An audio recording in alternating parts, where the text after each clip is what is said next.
teachers. I wanted to give you a few tips and tricks for Lumio and how to make Lumio really work for you. So the very first thing that I wanted to point out is right here. When you log into Lumio and you get to your landing page, this is where you're going to go to manage your class.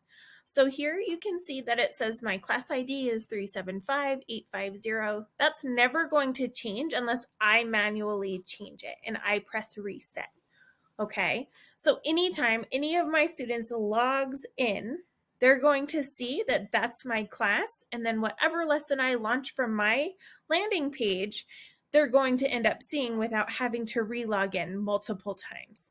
Okay, so we'll get into student view in just a minute. Let me show you different things that we can do to manage your class. So here, this is the class session link share. Like I said, you can share this once and students will have access to your class for infinity, right? But something super important that I wanted to point out to you is going to be right here under guest access, okay?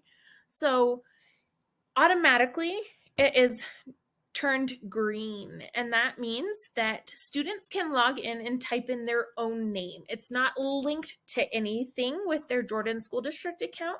It's just a guest. So it would be like the same thing as if in a Nearpod, a student types in, like Pippi John Joe, instead of it being, like Joe Schmo at students.jsd.org.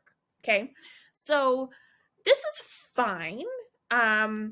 If you forget to toggle this over to enable or like disable guest access, but you're going to run into some issues when you launch a student-paced lesson because students won't be able to access it.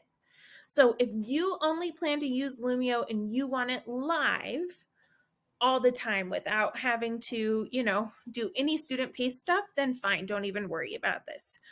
But if you want students to access the lesson after you're done as the teacher, make sure this is toggled because then they've logged in through their student account and it shows their JSD name and then their email address. The other thing that I had said was you're never going to change your class ID unless you absolutely have to. This is where you would do that. So it's not like you can even accidentally reset your class ID. You would have to very specifically log in, go to your manage class, and then reset that ID.